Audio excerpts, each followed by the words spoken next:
네. 로제 뉴스 공장 3부입니다. 칼 폴라니. 네. 메워지지 않는 칼. 사회경제연구소의 정태인 소장님 나오셨습니다. 네, 안녕하세요. 네. 트럼프 얘기를 해야 되겠죠? 이제 전 세계 경제 환경이 변하겠죠, 아마도? 네, 그렇죠. 네. 네. 근데 방금 전에 여기 속보가 보이는 TV가 안에 있습니다. 속보를 보니까 트럼프는 한미동맹은 강화하겠다, 이렇게 속보가 나왔는데 무슨 뜻이죠? 네, 트럼프의 외교 정책은 고립주의라고 합니다. 그러니까 미국이 여러 군데 개입하다가 이제는 아주 중요한 데만 개입하고 웬만한 데는 개입하지 않겠다. 더 이상 고립주의. 경찰 국가가 아니다, 미국이. 예, 그런데 한미동맹을 강화한다는 거는 한국은 굉장히 중요한 데다. 근데 거기 개입을 하되 비용은 그 나라가 물어라가 이제 트럼프의 고립주의 핵심입니다. 그러니까 우리나라로 치면은 이제 미군 주둔군인이라든가 무기를 더 사라든가 그러니까 강화한다는 건 주둔군 비용을 너네가 내고 만일 원한다면 그리고 무기를 더 사라. 예컨대 사드 같은 거를 지금 포대 하나인데 두세 개 더 사라 뭐 이런 얘기. 한미 동맹을 강화한다는 표현 돈 많이 내라는 얘기네요. 그렇죠. 네. 감사합니다. 그러면 우리 쪽에서는 그럼 주한미군 철수해라라고 얘기할 수 있어야 되는데 지금 우리나라 왜냐하면 미국의 이익도 있으니까 여기 있는 거거든요. 그렇죠. 네, 동북아 지역에서 중국을 견제한다든가 러시아를 견제하기 위한 미국의 목적도 분명히 있어서 서로 분담하는 건데 결국 게임은 그래 철수해라 이렇게 나가야 되는데 우리나라 대통령 상황이 우리는 철수 안 한다고 무기가 연기해버렸기 때문에 협상 파워가 지금 없는 거죠. 지금. 어쨌든 돈 많이 내라고 하고 있습니다. 첫 일성이 강화한다. 좋아할 뉴스인데 그 속내는 이제 계속 그랬죠. 돈 많이 내라고. 더 내라고. 원하면은. 자, 경제적 관점에서 저희가 트럼프 효과가 어떻게 세계 혹은 한국 경제에 영향을 미칠 것인가 얘기를 해보려고 하는데 아직은 분석 초기죠? 예, 지금 뭐 사실은 정책을 내놓은 적이 없어요. 하도 정책이 뭐냐 그러니까 이제 플랫폼에 내놨는데 내용이 상호 모순된 것도 있고 굉장히 간단해서 확실하게 예측하기 굉장히 어렵습니다. 자, 그러면 그 이야기를 하기 전에 그런 경제 정책은 그러면 본인의 지지 기반이 어떻기 때문에 그렇죠? 트럼프의 어떤 식으로 나아갈 것이라고 전망하자면 지지 기반이 어떤지 누가 투표했는지 알아야 될 거 아닙니까? 네, 백인이 한 21%포인트 정도 더 투표했어요. 많이 했네요. 예, 그리고 남성이 12%포인트 정도 더 투표를 했고요. 그 다음에 저학력. 대학 이하, 대학 중퇴 이하가 8%포인트 격차인데 백인의 경우에는 무려 40% 가까이 트럼프한테 더 많이 했고 청년들이 원래는 이제 오바마를 굉장히 지지했는데 그 부분은 줄어들었으니까 그리고 노인들은 트럼프한테 투표하고 그래서 그런 부분들 백인, 남성, 저학력, 노인이 이제 트럼프를 지지했다고 볼 수가 있습니다. 사실 힐러리가 여성 후보로서의 롤 모델이 되기에는 그쪽에서 보기엔 너무 욕심꾸러기 할머니처럼 보여가지고 지금 매력이 없었어요. 브렉시트도 그렇고 전 세계적으로 엘리트에다가 기성 집단 그러니까 뭔가 이익을 누리고 있는 집단에 대한 그 혐오가 굉장히 커졌거든요. 그 니들끼리 다 해먹은 거 아니야 이거죠? 그렇죠. 그러니까 바꿔도 너들이 우리를 잘 살게 해줄 것 같지는 않다. 차라리 뒤집어버리겠다라는 생각이 굉장히 강한 거죠. 공화당 소위 인사들이 이쪽으로 넘어가도 이쪽에 영향을 안 주는 게 그럼 니들끼리 해먹은 거 아니야? 다 똑같은 놈들이다 이래요. 네, 이쪽이나 저쪽이나 우리가 왜 정치 혐오를 가지신 분들이 국회의원 누가 되든 소용없다. 네, 그런 게 비슷한데 그게 좀 더 진보적인 방향으로 갈 수도 있고 태행적인 방향으로도 갈 수 있는데 어떻게 보면은 1930년대 나치를 지지했던 심성하고 비슷한 면이 많이 있습니다.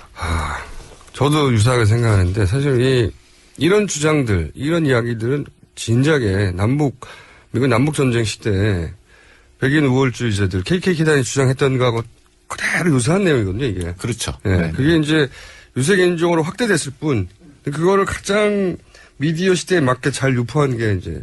그러니까 한 40년간 불평등이 계속 확대됐거든요. 네. 특히 이제 러스트 벨트라고 하는 옛날에 자동차 산업이나 기계 산업 중심지가 굉장히 퇴락을 했는데 이 사람들은 자기들이 왜 이렇게 못 살게 됐는지에 대해서 굉장히 불만이 많은데 그게 중국 때문이다. 네, 그렇죠. 동아시아 때문이다. 또 멕시코 이민 때문이다. 이렇게 공격 대상을 만들어준 거예요. 그리고 그쪽으로 쏠려가서 이제 문제가 된 거죠. 제가 미국에서 유권자 운동을 하는 김동석 소장하고도 통화를 했었는데 어제. 근데 그 이전에 한 달 전에 트럼프가 당선될 거라는 얘기를 이분과 나눈 적이 있거든요.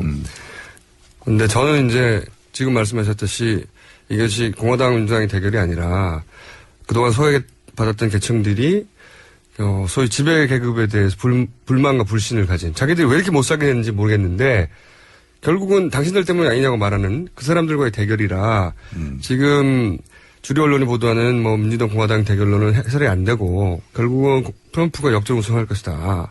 역전 승리할 것이라는 얘기를 했었는데 근데 그 소장님 이야기는 저보다는 훨씬 현장에 가까운 이야기를 했는데 무슨 얘기를 하셨냐면 자기가 트럼프 유세장을 따라다녔다는 거예요. 근데 네. 트럼프 유세 현장의 특징은 사람 많은 곳에서 하는 게 아니랍니다. 시골 허허벌판에 딱 깃발을 세운대요. 그럼 여기 누가 사람이 살아. 워낙 땅덩이 넓고. 근데 트럼프가 가면 힐러리는 도심 한가운데 살지만 거기 트럼프가 가면 수천 명이 모인대요. 갑자기. 이 사람 이렇게 이 못 사는 동네 백인들이 많이 살았나? 그걸 깨닫게 되고 첫 번째 깨닫는 게 두 번째는 보통 유세 현장에서 막 열성적인 헌어가 나오기 마련인데 다 백인들 남자들이 나온대요. 네. 네. 그리고 다 허름한 옷 입고 그 사람들이 아무런 하나도 없이 가만히 트럼프 하는 얘기를 듣고 있답니다. 자기가 상상한 유세 현장은 너무 다르다. 네.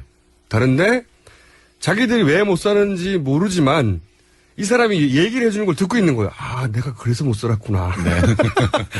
이 여론에 붙잡히지 않은 이 사람들이 투표장에 그렇죠. 나오게 될 것이다. 네. 네, 그러니까 특히 이 노벨 경제학상 수상자들이 다수 포함된 375명의 경제학자들이 트럼프가 짓고 나면 망한다라고 선언을 했거든요. 네. 그랬더니 사람들이 그래 그 망한 세상이 가고 싶다라고 한 거예요. 왜냐하면 자기들이 이미 망했다고 생각하는 거거든요. 그렇죠. 이미 망했는데 뭐 네. 민주당이 잡으나 공화당이 잡으나 그런데 힐러리는 엘리트 같고 지속될 것 같거든요. 지금 그러니까요. 상황이. 그러니까 한번 뒤집어 보자라고 하는 건데 실제로 망할 겁니다. 그게 문제죠.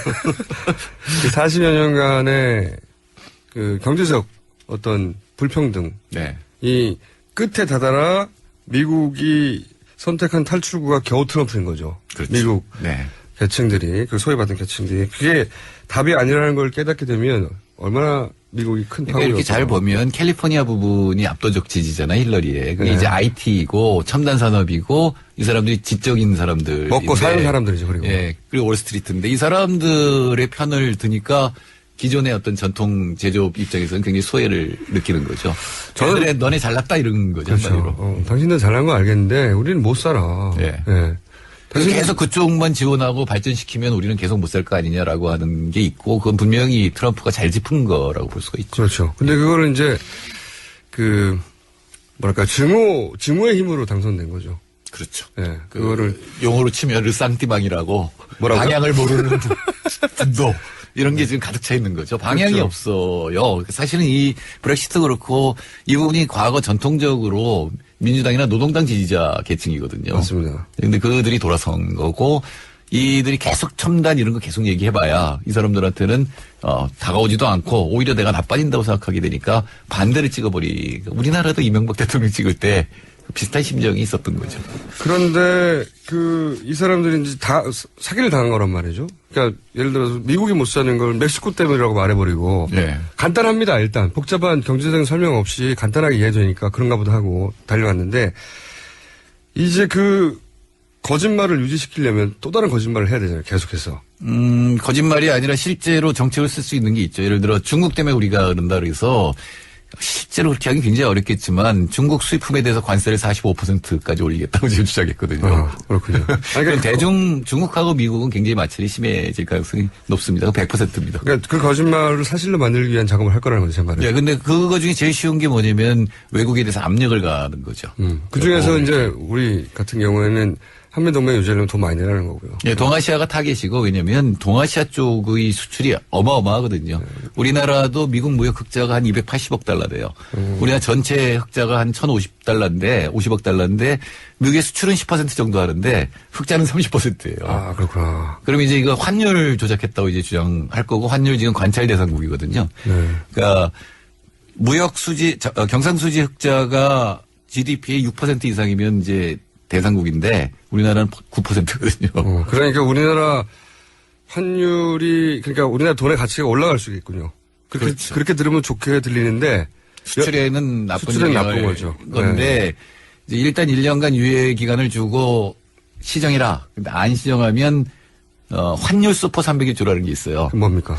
슈퍼 300일조라는 건 뭐냐면은 덤핑이라든가 이런 불공정 무역을 했을 때 그거에 대해서 보복을 하는데 징벌적인 예, 모든 상품에 다 할 수 있는 거예요. 아무 상품이나. 아, 그러니까 이제 징벌적인 관세로 우리 상품들이 수출되는데 너무 비싸서 안 팔리니까 그러니까 너무 싸서 미국이 손해를 보니까 그렇죠. 그걸 올리든가 안 올리면 관세를 그만큼 때리겠다는 거죠. 근데 환율 슈퍼 301점 뭐냐면 가령 지금 미국이 생각하기에 한국이 1달러에 1,000원이어야 되는데 지금 1,300원이다. 그것 때문에 미국이 지금 100억 달러의 손해를 본다 그러면 그 100억 달러만큼 보복 관세를 물리는 거죠. 이거 완전히 이거는 깡패국 겁니다. 트럼프는 그렇게 할 것 같아요. 아니, 그게 이제 트럼프의 무서운 점이에요. 그러니까 상대가 미친놈이라고, 미친놈이라고 생각하면 우리는 굴복해야 되거든요. 아니, 힘이 세니까요. 어떻게 합니까? 그쪽에서 그렇게 나와버리면. 예를 들어서 우리나라한테만 그렇게 하는 게 아니라 애플이 이제 해외 공장이 있는데 그 공장 닫고 들어오라는 거 아닙니까, 지금? 그러니까 해외 공장에서 얻은 이익에 대해서 이제 세금을 물렸는데 여태까지 유예했거든요. 안 걷었거든요. 근데 그거 걷겠다는 거거든요. 그러니까 돌아오라는 거죠. 예, 10%로 깎아줄 테니까 돌아와라. 이렇게 지금 주장하고 있는 거죠. 그 공장도 다 미국에서 짓고, 이 블랙리스트도 있어요. 트럼프 보면 블랙리스트 작성을 되게 좋아하나 봐요. 예전에 유세기간에도 언론기관 블랙리스트 작성해서 계속 트위터에서 알렸거든요. 네. 미국에 있는 거의 모든 언론기관이 답니다. 블랙리스트가. 그러니까 방향은 다르지만 사실은 트럼프가 굉장히 오랫동안 언론인 생활을 했잖아요. 총수하고 비슷한 면이 연예인이었죠. 그 사람. 네. 저는 지식인이요. 그래서 뭐랄까요. 이 트럼프가 하는 행동을 보면 굉장히 영악이 더 맞겠네요. 영악한데 대단히 이기적이고, 네, 유화적이고, 또 마초적이고, 그러다 보면 이 끊임없이 복수를 내겠어요. 심지어는 대선 후보 토론 때도 그 상대방 힐러리 보고 당신 내가 대통령 되면 검찰시켜가지고 조사시켜 감옥 보낸다는 식으로 얘기하는. 그러니까 이게 무슨 지도자 전체를 아우르는 이런 거는 웃긴다. 네. 내가 지금 힘든데 그런 게 어딨어. 우리는 보복하겠다라는 거거든요. 네. 실제로 할 거라는 거를 상대방이 그렇게 느끼면 굴복할 수가 있겠죠. 그럼 결국은 중국입니다. 가장 굴복하지 않으려나 중국이. 중국은 이미 힘이 커졌으니까. 하지만 우리는 그 정도까지 힘이 크지 않지 않습니까? 그러니까 우리나라 리더라면은 중국하고 공조하면서 동아시아가 공조하면서 어떻게 미국에 대응할 것이냐를 생각해야 되는데. 그러니까요. 이제 편먹기를 다시 해야 돼요. 그러니까 어떡합니까? 그러니까 빨리 지도자를 바꾸자.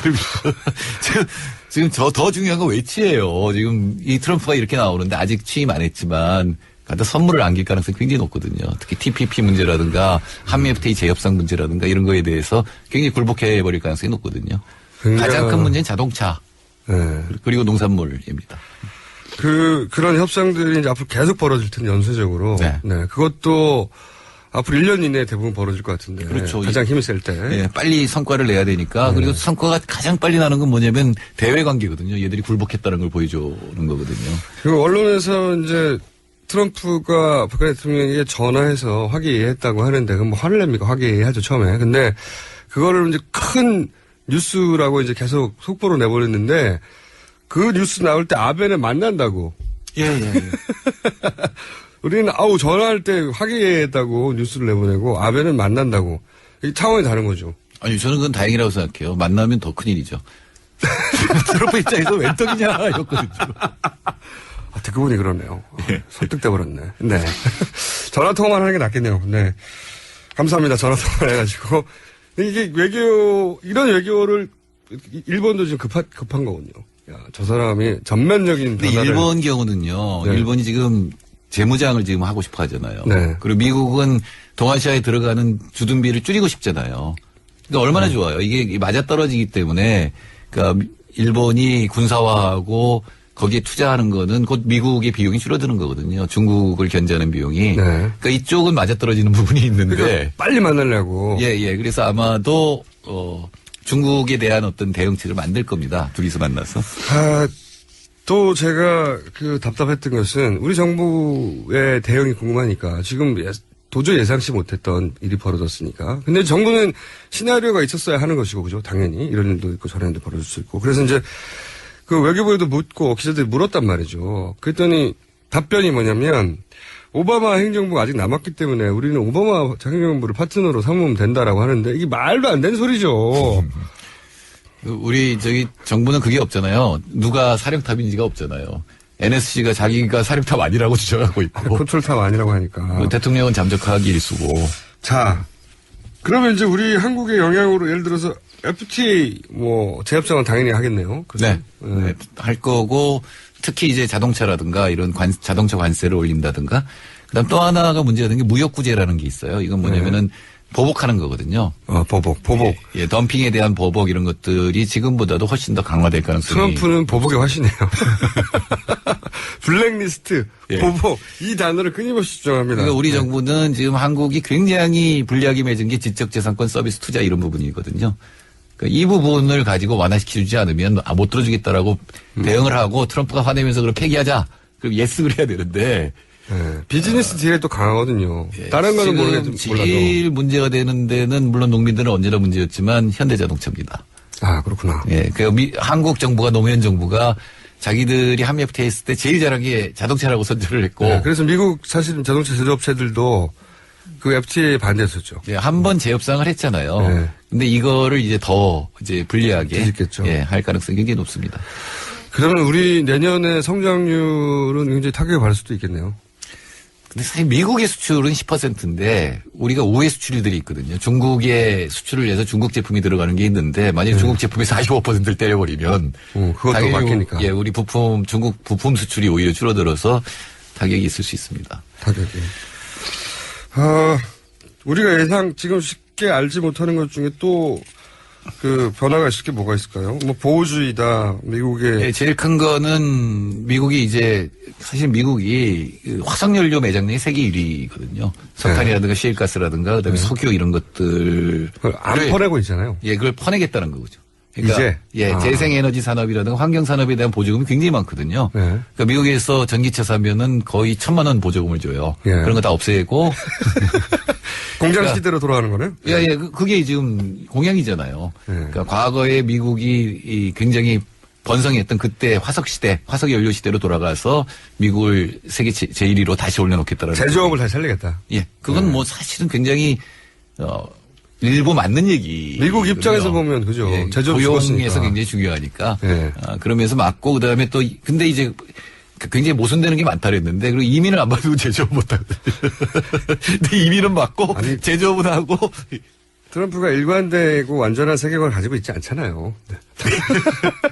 그건 이해해 줬으면 좋겠고요. 그리고 그렇게 모든 이론이 정확하게 있는 사람들이 세상을 이끌어온 결과가 이거다라고 하는 거에 대해서 사실 그런 편이 있거든요. 이론만 정확하지 현실은 다른데 그거에 대해서 불만이 있었던 거를 반영을 했기 때문에 아마 단기적으로 트럼프 인기는 더 올라갈 가능성이 높습니다. 또 우리 불안한 우리 그 보수 진영의 이제 분석가들이 미국 공화당이 오랫동안 유지해왔던 미국 정치권 유지해왔던 질서가 있기 때문에 트럼프가 들어온다고 해서 정책적인 변화가 크지 않을 것이다라고 분석을 하며 위로하더라고요. 근데 공화당이든 민주당이든 네. 언제나 지지하는 게 있는 게 뭐냐면 보호주의적인 거, 상대에 대한 공격적인 것, 외교에서 승리 이런 것들은 네.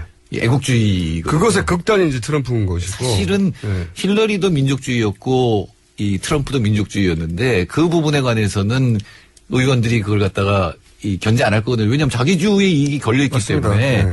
그래서 아마 대외적으로 보호무역주의 사실은 공격적 자유주의라고 할 수도 있는데 그게 굉장히 강화될 거고 그 첫 번째 타겟이 중국인데 중국은 함부로 못 건드리잖아요. 네. 그 옆에 비슷한 나라가 하나 있잖아요. 한국을. 거기다 지금 굉장히 취약하잖아요. 그런 문제에 대해서. 그리고 우리가 중국과의 관계가 사드나 등등을 비롯해가지고 사실은 균열이 많이 생겼기 때문에 하여튼 복잡합니다. 굉장히 복잡하고 그리고. 아니, 복잡하지 않아요. 제가 트럼프라면. 네. 아니 우리 입장에서. 예, 우리 입장에서는 우리 입장에서 복잡하지 않아요. 당하는 겁니까? 아니 당하는 게 아니라 막으면 되는 건데 네. 지금 그러지 못할 것 같으니까. 그렇게 복잡한 거죠. 그걸 풀려면은 지금 정치상을 풀어야 되는데 이게 풀리려나. 그리고 풀리죠. 내일 많이 나오면 풀립니다.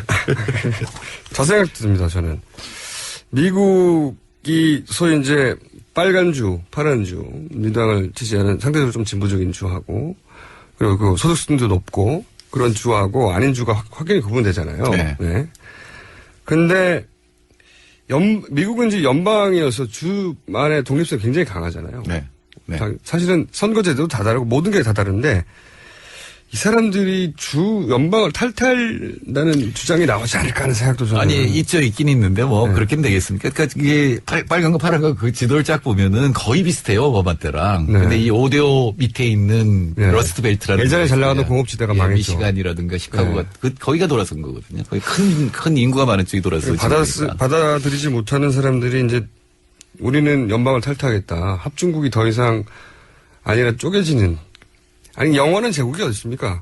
근데 미국 사람들이 대모할 줄 몰라요. 그래서 그냥 떠들다가 말 거예요. 그러니까 우리나라에 와서 좀 배워가면 그게 혹시 압력이 될 수도 있는데 대모하는 거 봐요, 미국 사람들. 네, 오늘은 이제 맛배기만 했는데, 앞으로 이제 소장님께서는, 트럼프로 인해서 세계 경제가 어떻게 변하고 우리는 어떻게 해야 되는가 이런 얘기를 좀 더 심도 있게 들어가 보기로 하겠습니다. 여하간 지금까지 우리가 알던 세계 질서는 이제 변하게 될 것이다. 트럼프에 의해서. 예. 네. 그리고 트럼프는 공화당에 누가 말리든 자기가 하고 싶은 대로 할 거다. 자기가 하고 싶은 대로 해서 대통령이 됐거든요.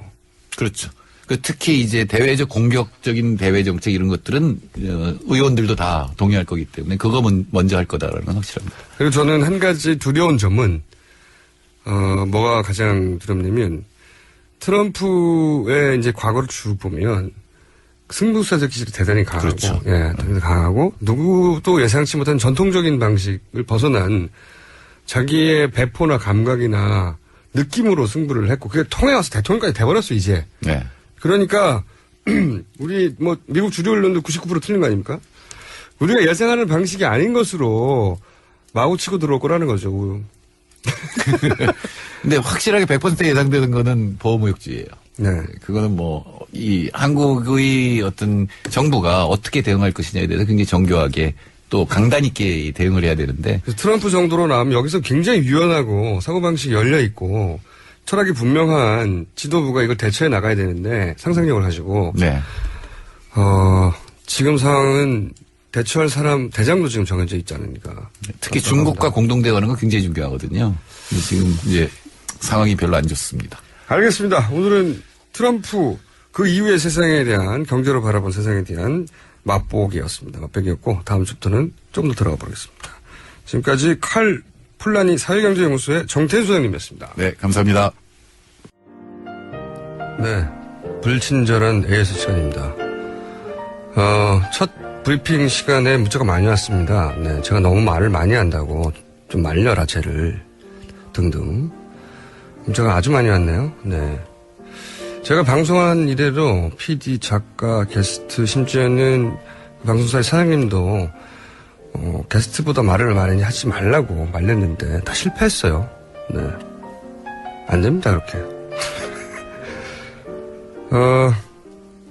앱 방송을 들으려고 하는데 무한 로딩이 돼서 기절할 뻔하다가 버스 기사님에게 교통방송 틀어달라고 해서 실시간으로 듣고 있습니다. 연사분이. 아주 좋은 방법입니다. 모든 버스에 방송을 교통방송으로 교체해주세요. AS 여기까지 하겠습니다. 자, 황교익 선생님 맛 칼럼니스트로 알려져 있고 그리고 후배들은 절대 이 영역에 들어오지 못하도록 제가 이 시간을 못 들은 분들을 위해서 계속 그 소개를 하려고요. 후배들이 황교익 선생님에게 저도 그 마칼럼니스트 하고 싶습니다. 방송에 나가고 싶습니다 했더니 안 된다. 여기는 내 구역이다. 딴 거 해라. 다른 영역에서 1인자가 되시라. 나는 여기서 늙어서 말을 못할 때까지 할 거다. 자, 그런 분입니다. 네, 그런 분이 이런 얘기를 하고 있습니다. 우리가 음식에 대해서 알고 있는, 잘못 알고 있는 네. 신화들이 있는데, 그거 해체 주마라고 하시는 코너인데, 오늘은 어떤 주제입니까? 천일염 이야기를 하려고 그래요. 천일염? 예. 네. 김장철이라서 이제 소금들 많이 필요하실 텐데, 뭐 김장, 그러면 뭐 천일염, 뭐 소금으로 절여야지, 뭐 이렇게들 당연히 생각하실 특히 이제 것 바닷물. 같으니까. 그래야 뭐 김장이 맛있다, 뭐 된장, 간장은 천일염으로 해야 좋다, 뭐 다들 이렇게 생각을 하시죠. 근데 그리고 본인도 사실은 천일염에 대해서 찬양을 하신 적이 있지 않습니까? 그거 어떻게 하셨어요? 예전에, 그러니까 2008년에 정부가 천일염을 좀 키우겠다는 이제 정책으로 이렇게 내놨어요. 그때 정부에서 나오는 여러 자료들을 저는 보고, 그리고 그 주변의 과학자들이 내놓는 자료들을 보니까 천일염 좋은 것 같아. 그냥 현장 확인도 안 하고, 사실 이런 거는 현장 확인하고 더 깊이 있게 들여다봐야 되는데, 사실, 정부에서 식품 가지고 뭐 장난을 치겠느냐 하는 그런 생각이 있었죠. 정부의 책임을 떠넘기시는 겁니까? 그거는 저한테도 일부 책임이 있습니다. 조금 더 면밀하게 보고 해야 되는데, 그래서 이 천일염이, 정부에서 저를 2008년이면 이명박 정부네요. 그렇죠. 저를 속인 일에 대한 것에 대해서 화가 굉장히 많았었죠. 그러면 그 속았다는 걸 어떻게 하셨어요? 가서 현장에 가서 보니까 이건 보통 뭐 청정갯벌에서 생산되는 천일염 하면 바닷가에서 물을 빼가지고 네. 그걸 과정은 모르겠지만 하여튼 증발시켜서 맞습니다. 자연의 소금이다 이렇게 생각하니까. 그런데 그 청정갯벌이라는 것을 그 바닷가 바로 옆에 있으니까 우리는 그런가 보다 하고 생각을 해요. 저도 한 두 번째 갔을 때는 그 발견을 못했어요. 그런가 보다. 그런데 한 세 번째 가니까 청정갯벌이 아니구나. 그냥 갯벌을 막아놓은 땅이구나 하는 것을 보이기 시작해요. 저 강원 한복판에 그냥 그 물막이 조금 옆에 해놓고 거기에 바닷물 퍼넣어도 그냥 천일염 생산이 됩니다. 바닷물이니까요. 그렇죠. 네. 그러니까 갯벌과 관계없이 오히려 갯벌을 죽인 땅에서 만들어지는 소금이죠. 첫 번째는. 그러니까 친환경적이다라는 생각으로 그런 그 갯벌 지역에서 나오는 천일염이니까 그 지역을 갖다 뭐 슬로우시티로 만들어야 된다 좀 만들어져 있나요? 뭐 이렇게 생각을 하는데 슬로우시티라는 건 슬로우 푸드에서 나오는 그 말이는 거. 그러니까 친환경적이다라고 보는 거죠. 네. 안 해요. 친환경적이지 않고요. 갯벌을 파괴하는 반환경적인 공간이라는 것을 우선 그 공간 자체가 그렇고 네. 생산 방식은요. 거기다가 그냥 결정지에서 그 뻘이 뜨니까 그 위에 이제 장판을 깔아놨어요. 장판이라면 우리가 지금 요즘 집에 깔는 장판이요? 예, 그리고 잘 안 쓰고. 고무 장판이요? 예, 두툼해요. 이제 가정에서 쓰는 장판보다도 더 두껍고 뭐 시커먼 색깔의. 예전에 기억해보면 8, 90년대 연탄 때문에 누렇게 되는 그 장판 말씀하시는 겁니까? 그거보다 더 두꺼워요. 더 두꺼워요? 두껍고, 뭐 위에 이제 그 비닐 코팅 같은 거 이런 게 안 돼 있는 거죠. 시커먼 색깔인데 뭐 공업용의 그런 보통 그 바닥에 뭐 일어나지 않게끔 이렇게 까는 거죠. 지금 말씀하신 건 PVC로 만든 그 장판을 말씀하시는 거죠? 그렇습니다. 네. 먹으면 안 되는 거 사람이. 그렇죠. 네. 그게 보통 이제 천일염은 이제 한여름에 생산을 하죠. 그래서 네. 아주 뜨겁습니다. 안에 그 연판 위에 올라서는 것도 힘들 정도로 아주 뜨거운 그 강한 열에 그리고 소금물에 그래서 환경 호르몬이 나온다. 그래서 그런 환경 호르몬이 나오지 않는 장판으로 지금 교체를 했다라고 해요. 그런데 그걸 가지고 친환경 이러는데 그게 어떻게 친환경이 될 수 있어요? 장판을 깔면 그 위에 바닷물 공기 이런 것이 땅과 이렇게 교류하지 않죠. 네. 갇히죠. 그러면 썩습니다. 그 땅이 이 기법은 뭐 어디서 나온 거예요? 네? 이런 생산 기법은 어디서 나온 겁니까? 원래의 방법은 이제 대만의 방법을 그대로 그 일본 사람들이 1907년에 가져와서 우리 황해도 경기도 이런 지역에 먼저 이렇게 만들었죠. 그때도 먹는 용도로 그걸 한 거예요. 원래 이제 그 일본은 그 군수 산업 이런 이제 공업 공업용 소금으로 위해서 이게 소금이 필요했고 그래서 근데 그 중에 이제 일부 또 식용으로 썼는데 이거 일제강점기만 하더라도 그걸 곧장 이렇게 쓰는 것은 쓰는 일도 있었지만은 그 제제염이라고 해서 그 천일염을 가지고 다시 녹여서 끓여서 이렇게 만드는 정제해가지고 흔히 그 시장에서 팔았던 그 꽃소금이라는 거 그런 식으로 보통 생산해서 썼죠. 그러면 일제 시대부터 더 퇴보된 생산 방식이에요. 그렇죠. 그래서 그 대만에 제가 가봤어요. 대만에서는 그러면 원래 우리가 원판이 그 대만에 있으니까 그 대만에서는 또 그랬어요. 그냥 해서 먹는 일은 거의 없었고요. 아주 가난한 사람들이나 어쩔 수 없이 그냥 먹었고요. 그냥 네. 그걸 다시 녹여서 소금으로 재결정하는 그 제저염으로 먹었습니다. 그 바닥에 장판을 깐다 한국에서는 네. 그랬더니 그 대만 사람들이 깜짝 놀래요.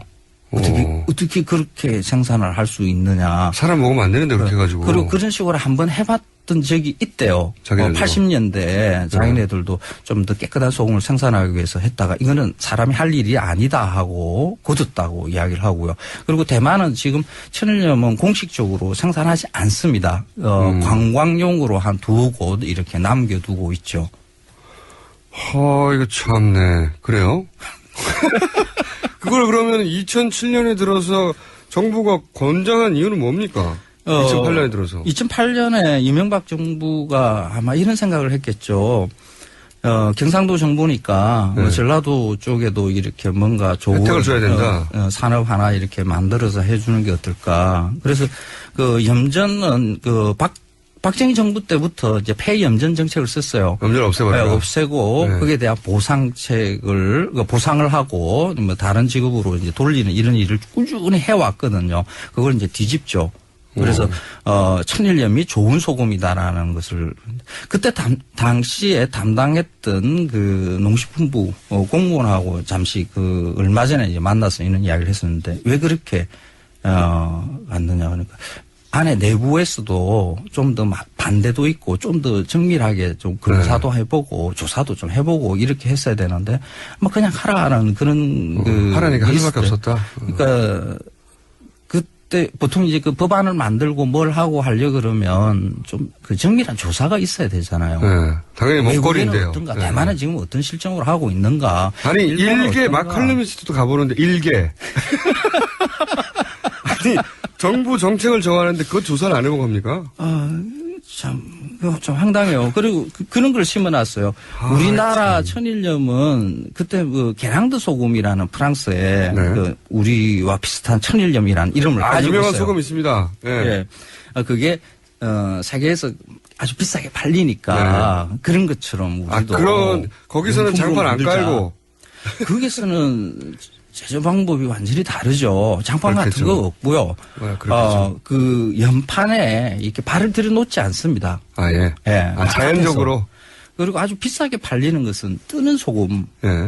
위에 소금이 결정될 때 바닥에 깔아앉는 것이 아니라 위로 뜰 때 이렇게 걷어내죠. 그 뜨는 소금은 그 편상이라고 해서 약간 평평한 모양이 돼요. 그러면 고기 같은 것 위에 이렇게 올려서 씹으면 바삭하고 부서지는 거 있죠. 예. 네. 그 바닥에 깔리는 소금은 계량드 것이라도 쌉니다. 네.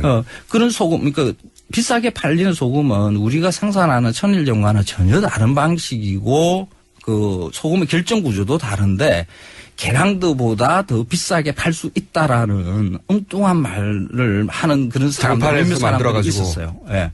그 이유가 뭐냐? 안에 미네랄이 계량드보다 많다. 이 미네랄이 계량드보다 이게 미네랄이라는 것이 소금 자체가 미네랄이거든요. NaCl 이건 Na 나트륨과 염소 그 자체가 미네랄입니다. 그냥 칼륨, 칼슘, 마그네슘 이런 것도 미네랄이고요. 그럼 미네랄에 미네랄이 많다 이런 말이거든요. 일본에서 소금을 판매하는 거기서는 이제 민간이 자율 규약을 정해서 민간에서 따로 운영을 하는데 소금에 미네랄이 많다라는 말을 못하게 금지시켜 놓고 있어요. 그거는 비과학적이니까. 사기죠, 사기. 네. 네. 그리고 그 미네랄이 많다 하는 마그네슘, 칼륨, 칼슘 그게 있어 봐봤자 한 2% 정도 돼요. 다른 나라 소금에서도 일부 존재해요. 1%, 2% 있는 거거든요. 그게 많다. 천일염을 사서 보통 3년, 5년 이렇게 간수 뺀다고 이렇게 묵혀두지 않습니까? 그 밑에 빠지는 그 간수의 주요 성분이 그 마그네슘이거든요. 많다고, 많아서 좋다고 주장하는 그 마그네슘이에요. 그게 많이 있으면 써서 김장들 망칩니다. 그러니까 맛이 없는 그런 마그네슘을 빼내고 그런 미네랄을 두고 그게 많아서 좋다라고 이야기하는 그런 말을 만들어낸 거죠. 앞뒤가 안 맞는 그런 것으로, 이거는 저는 뭐 식품에 관련되는 것은 보면 이명박이 4대강을 가지고 이렇게, 이상한 장단을 쳤듯이 이게 천일염이 그래요. 옹기들을 사실 잘못된 정보를 주고 그리고 그 천일염 염전 그 종사자들한테 나쁜 짓을 한 거죠. 폐염전 정책이 그대로 유지가 됐으면 그 보상을 제대로 받고 네. 다른 일을 생계를 유지할 수 있는 뭐 다른 일을 찾았겠죠. 지금 소금값 오르는가요? 안 올라요. 천일염이 세계적인 명품이 될 수 있다? 불가능해요. 전 세계 소금들 다 판매하는데 여기저기 다 가서 보니까 우리나라에서 천일염 가지고 뭐 병품 될 수 있는 가능성은 거의 제로입니다. 경쟁력이 없죠. 게랑드 소금이 그것도 원래 프랑스 정부에서는 없애려고 했는데 비위생적이다고 해서. 네. 그런데 1000년이나 됐고 문화적 가치가 있다는 몇몇 사람들이 의해서 만들어진. 맛도 있어요, 먹어보면. 그렇죠. 고기에 뿌리면. 네. 문화상품이기도 하거든요. 네. 근데 천일염에 관련되는 종사자들한테 희망 고문을 한 셈이 되는 거죠. 그것도 거짓말로. 그러니까 지금. 그러면서 호남 지역에는 뭔가 안겨주는 것 같은 정치적 제스처도 취할 수 있고. 그렇죠. 네.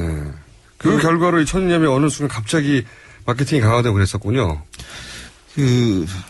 지금이라도 안 늦었어요. 다시 지금 희망 고문을 한 것에 대한 보상까지 합해서 지금 천일염전 생산자들이 굉장히 힘들거든요. 소금 가격 안 오르는 것은 뻔한 일입니다. 그러니까 지금 천일염 진흥 정책에서 지금 탈출해 나오는 그런 방법을 궁리를 해야 됩니다. 그러면은 원래 우리나라가 전통적으로 이렇게 프랑스의 소금도 네. 뭐 1000년 이상 해갖고 문화 상품이어서. 네. 그리고 사실 상품이 됐잖아요, 지금 결과적으로. 네. 잘 팔리고 저도 가서 뿌려 먹습니다. 근데 우리나라 전통 소금 생산 방식이 또 따로 있었을 거 아닙니까? 우리도 소금 먹었어야 되니까. 우리는 뭐 암염이나 호수염이 없으니까 바닷물을 가지고 만드는 소금을 썼었죠. 네. 이게 천일염 방식 이전에는 조선시대, 그러니까 1907년 이전에는 자염이라고 해서 바닷물을 흙 위에서 좀 농축시켜서 흙 위에서요? 예, 그 흙을 같이 넣어서 좀 진한 함수라고 하는데 진한 소금물을 만들어서 끓였습니다.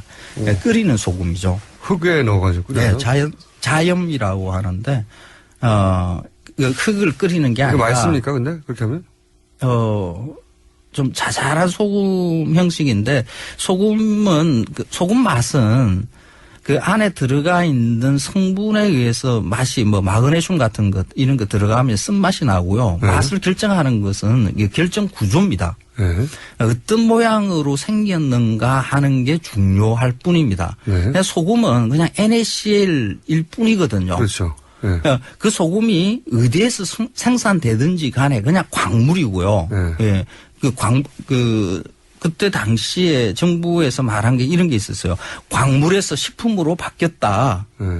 이것도 사실 비과학적이고 바른 말이 아니에요. 그냥 먹는 광물이거든요. 네. 광물이 바뀌지 않습니다. 광물이 다르게 바뀌면 성분이 바뀌어야 되죠. 이 지구가 이상하게 되는 거예요. 그냥 NaCl은 어디에 있든지 그냥 NaCl입니다. 그러니까 소금을 선택을 하실 때 선택할 기준은 뭐냐 그러면 NaCl 함량이 높은가 소금 순수한 상태일수록 좋겠죠. 그리고 내가 쓰는 용도에 적합한 결정 구조를 가지고 있는가. 그걸 어떻게 합니까? 결정 구조를 가지고 있는지. 소금 모양 보면 알죠. 약간 굵은 소금, 네, 굵은 가는 소금, 네. 뭐 평평한 소금, 입에서 잘 부서지는 소금, 단단한 소금, 뭐 이런 거 결정이 암염, 호수염, 뭐 천일염, 정제염 이런 것이 다 따라서 이 결정 구조들이 조금씩 다르거든요. 그럼 고기에 뿌려 먹는 건 뭐가 제일 좋습니까? 아까 말한 게랑드의 평평한 뜬 소금, 그 꽃소금이라고도 이야기하는데 그 소금이 사실 좋죠. 우리나라에서도 그것을 일부 생산하는 지역이 있어요. 그걸 생산해보자 하는데 그런 것은 의미 있다라고 저는 봐요. 한국의 천일염이라 하더라도. 거기 어디입니까? 그러니까 천일염 중에 그렇게 다른 곳은 어디 있어요? 어디입니까? 그 지역은? 일부 있어요. 일부? 상품이 때 말씀 못 하시는 거예요? 그렇죠. 그랬어요. 알고 싶어라. 지금은 시도를 하는 단계예요. 그러니까 아직 그런 방식의 소금들이 얼마만큼 생산이 될 수 있는지 그 자연 조건은 굉장히 크게 영향을 미치거든요. 알겠습니다. 그냥 아는 우리가 이때까지 알고 있는 천일염, 10년 전에 부각된 천일염, 이거는 지금 들었다시피 잘못된 정보고. 소금일 뿐입니다. 그냥 그 깨끗한 소금 쓰시는 게 좋습니다. 네. 알겠습니다. 일개 칼럼니스트도 파악해내는 사실을 정부가. 일개라고 그러니까 마칼럼니스트가 좀 그래도 있잖아요. 일개로 계속 남으시는 거 아닙니까? 2개는 안 된다는 거 아니에요, 후배님? 그런가요? 그 의미인가요? 네, 알겠습니다. 네, 지금까지 황교익 마칼럼니스트였습니다. 감사합니다. 네, 고맙습니다. 이번 주 여기까지입니다. 이번 주말 거리에서 절 보시면 안녕이라고 외쳐주세요. 월요일 날 뵙겠습니다. 안녕.